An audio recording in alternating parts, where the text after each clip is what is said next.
and Steve ignite the spark.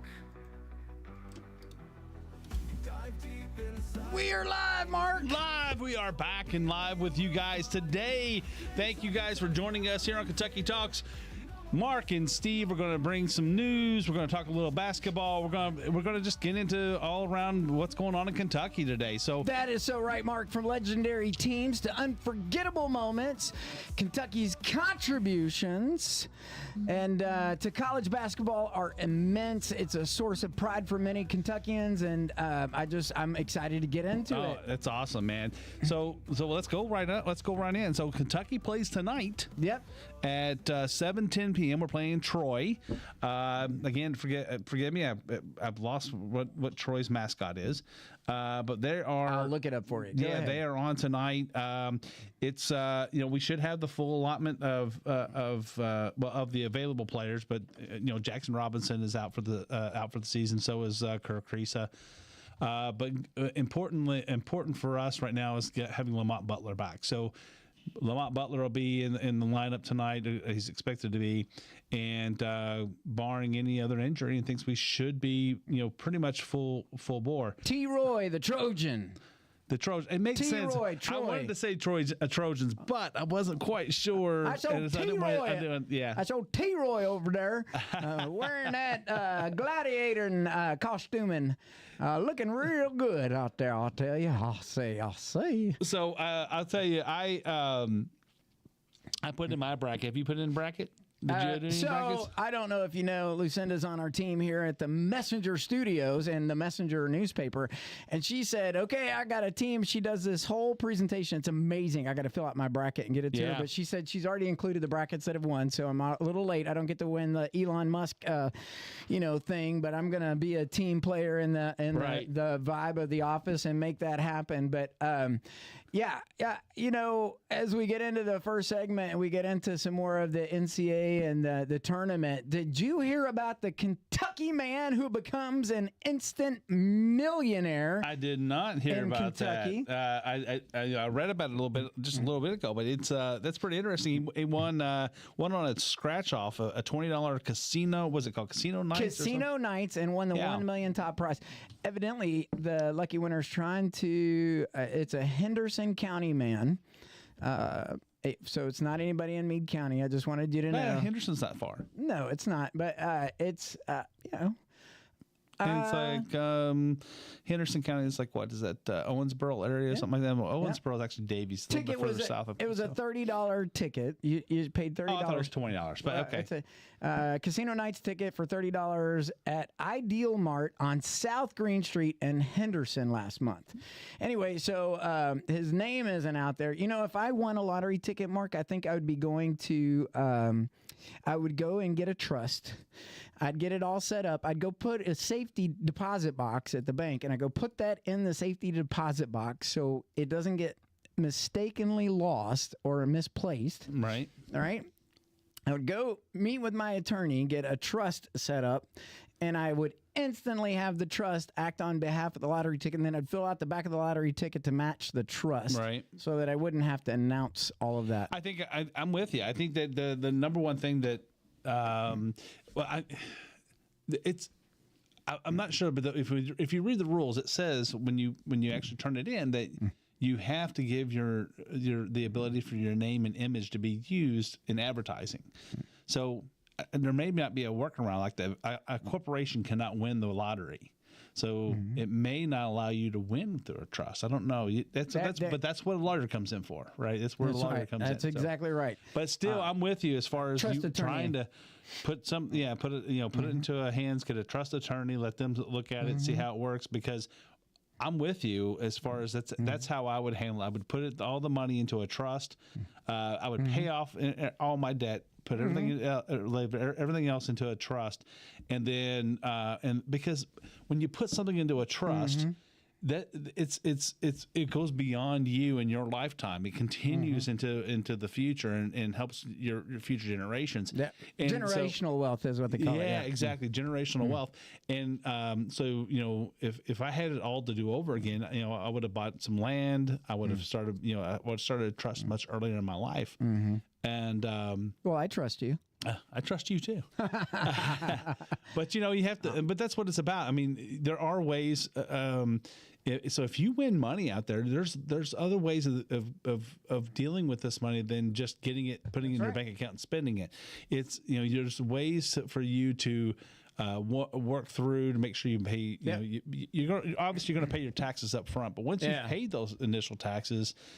Now you put it into a trust, and that money trust pays the taxes. The trust pays taxes, and it creates this generational wealth, and it continually makes money. And you're still in control of the trust, and then therefore you can figure out how to invest the money throughout the trust. But the money comes back into the trust, absolutely. And then you can borrow from the trust. You can do things like that. So,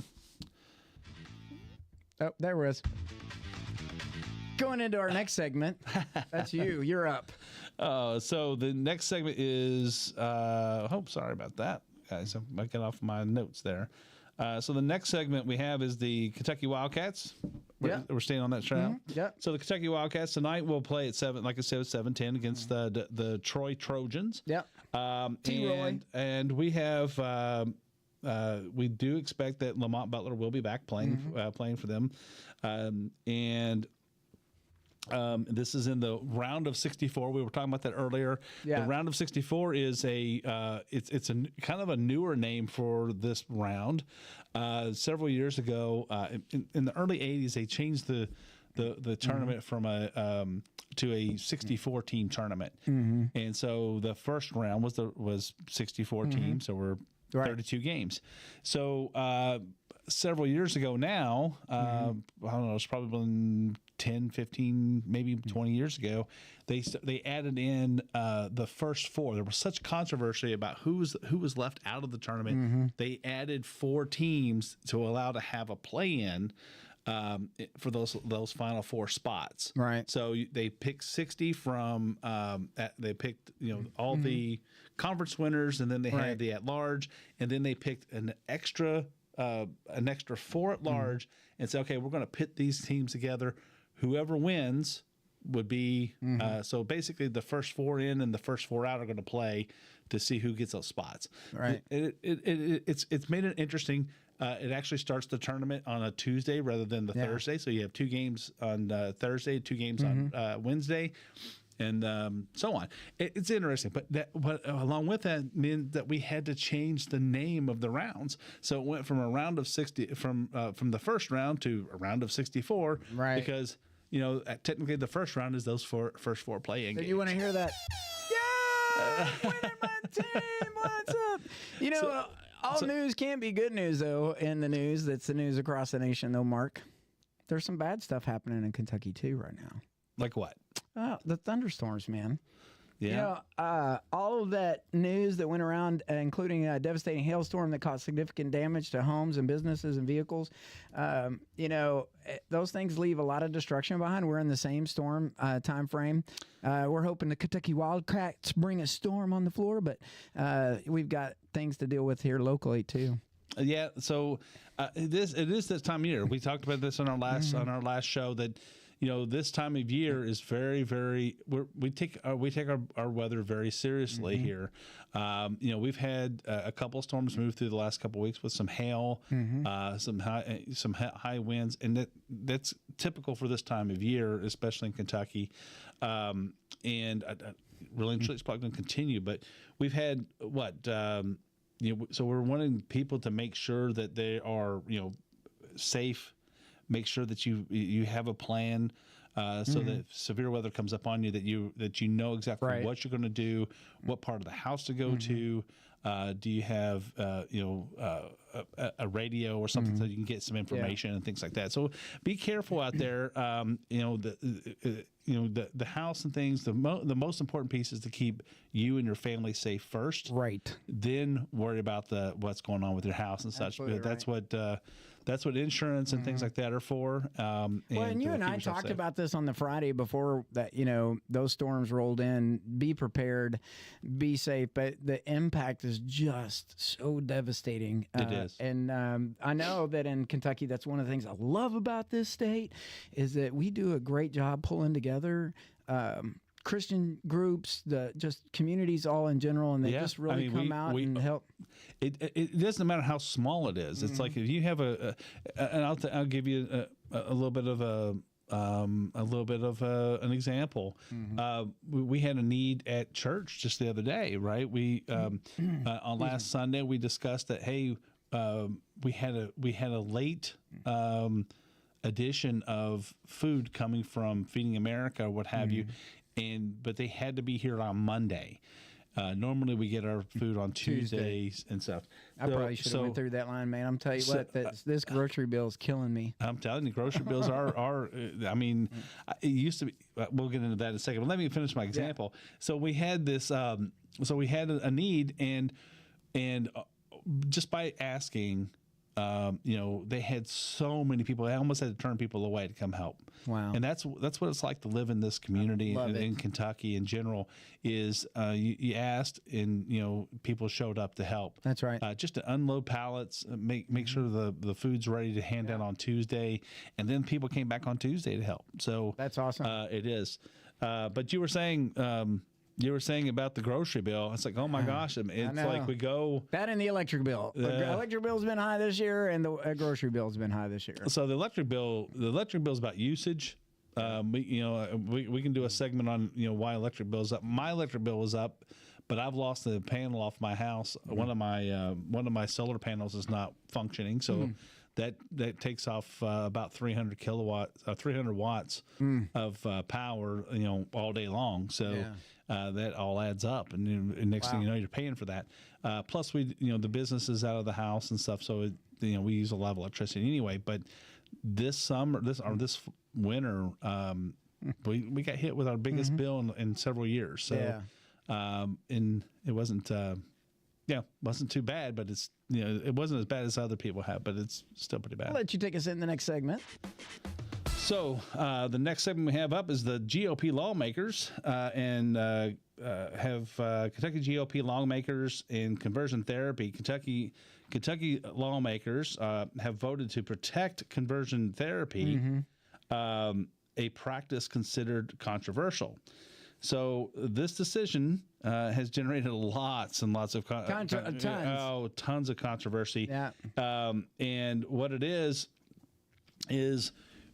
when you're pastor or what have you, when you have a child, healthcare workers, when you have a child that is saying, "Hey, I think I might be the wrong gender" or something along those lines, and a parent generally, it kind of hits a parent pretty quickly, and they want to go and talk to a therapist or whatever. Well, sometimes that therapist is a licensed psychiatrist or psychologist, and others are, but that also may be a pastor or it may be a healthcare worker or something of that nature. And conversion therapy. There was I think it was the governor or something who said that conversion therapy was basically illegal. And he did it through an executive order. Yeah. And so what we're saying is that what the legislature has now done is said, no, it's not illegal for you to take your child to a professional or a therapist, and for that therapist to then work them through their issues and allow them to see. If you allow a child to dictate, a child may come and say something, and they don't know all the information. They don't have all the information to make decisions on things. And if you allow them, if you say, well, nobody can come give you advice otherwise, then you're doing a disservice. You're hurting that child, because that child may not have a problem. Yeah. But if you go to a therapist and the therapist says, well, there may be that the child may have a problem. So going to a therapist, first of all, is a good thing. And the second thing is the therapist may say, well, this child doesn't really have a problem. They have an active imagination or something like that. But you wouldn't even be allowed to say that under Governor Beshear's executive order, so you would be in trouble. You could lose your licensing or things like that. I know the discussion has sparked a lot of debate and concern among various communities and advocacy groups. It definitely is a topic that continues to divide opinions. At the end of the day, there are. I think the problem is defining what is therapy and what is conversion therapy, right? Because I think there is a strong agreement or concurrence that no, I don't want any child to go through something where they strap them to a chair, tie them down, and try to change their thoughts. That is the extreme version of that has often been depicted. That's what everybody wants you to think. Yeah, but that's what the opposition to this wants you to think. But it's not. But that's there not has what to it be is. a clarity about what it is and what are those restrictions, because I think it gets after what is a parent's rights before government starts just dictating what you parents can't do. have to. What are my parents have to raise their kids. Yes. It was never intended for the government to raise your children, and what happened is over time people have taken it a little bit more. People who don't even want children. Have created this problem, and that's the thing that gets me is if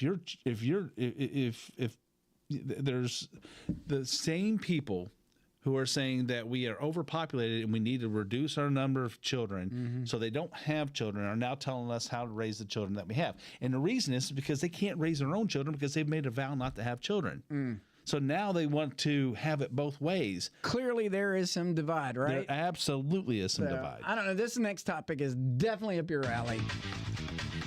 Well, we're back into Wildcats. Well, it's because there's a reason. There's some little significance there. It looks like. So if you look at this, the question is how. What is Kentucky's role in March Madness? How did it help develop the March Madness and things like that? And Kentucky always played a significant role in the history of March Madness and the birth of the bracket basketball.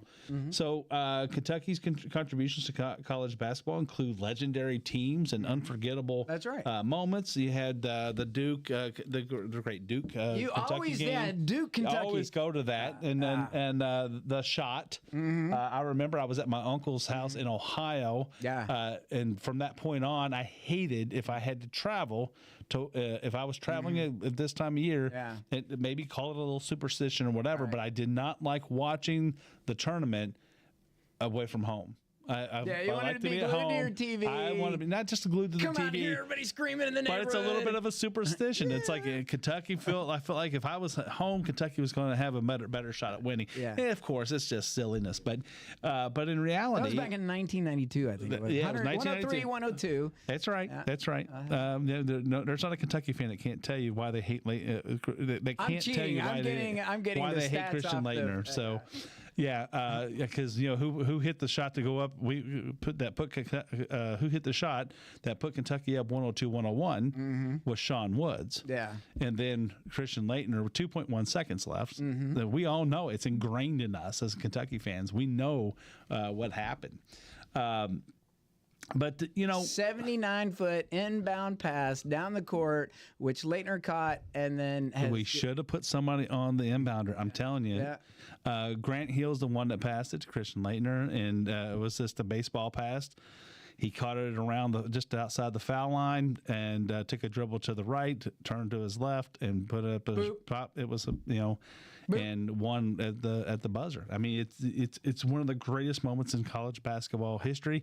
And looking forward to this exciting year too, right? Absolutely. I mean, Duke is playing right now, and they are in they have a commanding lead. I'm ready to go home and turn it on. As a matter of fact. Well, I mean, it might be over by the time you get home. Well, but I'm trying.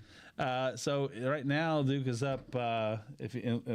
Spoiler alert: Duke is up 63-34 on Mount St. Mary. So you're killing me. This game is pretty much at hand for the Blue Devils.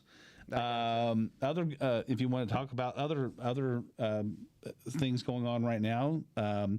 So far in the tournament, Auburn has you've had Auburn and Creighton have advanced. They will play on they'll play on Saturday. Michigan held court against UC San Diego, and they are coming up against Texas A&M also on Saturday. Let's see. So far today, Iowa State has won. Let's see. Texas. So yesterday, Texas Tech and Drake both won. Now Drake was an upset. Drake was an 11 seed who beat the 6 seed Missouri. Yeah. And they did it pretty handily. I mean, it was 67-57. So Missouri struggled in the last part of the SEC as well. So they played really well up until about that last 2 weeks, and they've struggled ever since. So not sure what happened there, but it's just one of the things. Another surprise was Arkansas upset Kansas in the first round, in the opening round here, in the round of 64, 79-72. So they advanced, and now they're playing St. John's. That's going to be very interesting because that brings John Calipari at Arkansas against Rick Pitino at St. John's. So sounds exciting. That's going to be an exciting Saturday of basketball. You have another big one that really surprised me was McNeese State beating Clemson. In the opening round. I had Clemson in my bracket. In one of my brackets, I have 3 brackets. I have my Kentucky bracket. I always put a Kentucky bracket together first. Then I have a bracket where I thought every game through, and I had Clemson going out and at least playing against Houston. And I think in one of those brackets, I had them actually beating Houston and going to the Elite Eight. But wow, it's going to be, it didn't work out that way. But that's March. It's going to be the maddest time around. Thanks for tuning in for the 5th episode of Kentucky Talks with Mark and myself, Steve. Thanks for tuning in. Make sure you subscribe. Join us on our social media. Like and subscribe. And share it with your friends, guys. We are on podcast, Spotify, Amazon, Apple. Check us out on your drive. Thanks, everyone. Y'all have a great weekend.